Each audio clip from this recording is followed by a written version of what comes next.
We now have Ealing Central and Acton MP Rupa Huq. You have 5 minutes. You need to unmute.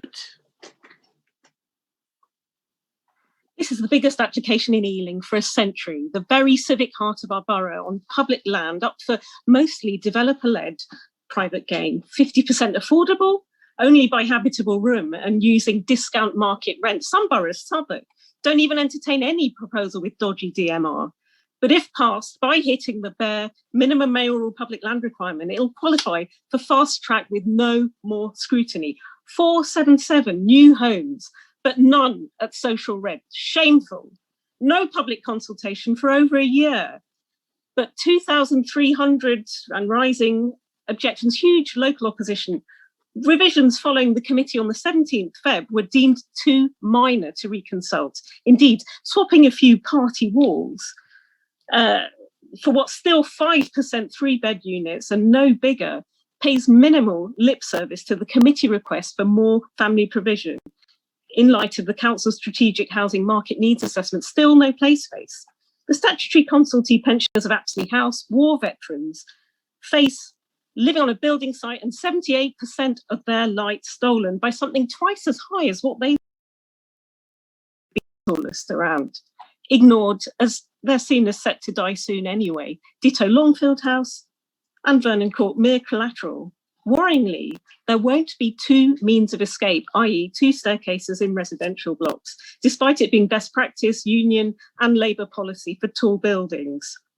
Cutting corners here means sprinklers and unaffordable service charges. Cherry-picking 2016 London Plan bits on building up for housing targets is used to justify this maxing out of a relatively small piece of land to house the population of a small town. But this application should now conform to the 2021 plan, insisting on circular economy, construction, environmental impact, and design quality, all missing or circumvented. The imposing, this is no Gherkin or Christopher Wren of architectural beauty. The imposing street-facing prison-type blocks are bog-standard ugly. But guess what? The developer's own hand-picked DRP loved it. Ealing's official one, not been allowed anywhere near it. Dismissing statutory consultees applies to historic England. They see it as seriously harming Ealing's heritage. But their words less than substantial harm get twisted when they, an Ealing's own heritage consultant, want the most un-Ealing tall tower rethinking. You wouldn't plonk 26 floors next to Big Ben and Parliament, but this is the Ealing equivalent, forever obscuring the 1880s Town Hall, Christchurch, Pitzhanger Manor, and 7 other listed structures, all in a conservation area, which is what people like about the Queen of the Suburbs. The upcoming Environment Bill mandates biodiversity net gain, but decant and demolition all at once with massive carbon emissions plus destroying trees is net loss. And an indeterminate product like this does nothing for our poorest families most in need as build to rent. There's nothing for anyone trying to get on the ladder. But 251 of 477 units for private sale is great for Vistry shareholders, a company whose stated aim is to maximise margin while with cost-saving synergies. Committee members are custodians of Ealing's civic soul and municipal heritage. It's too important to gamble away for private gardeners' flats, shops and offices, all plummeting in demand and reaching oversupply in Ealing. With London depopulating and white-collar daily commuting, a thing of the past, 100,000 square feet of offices is excessive.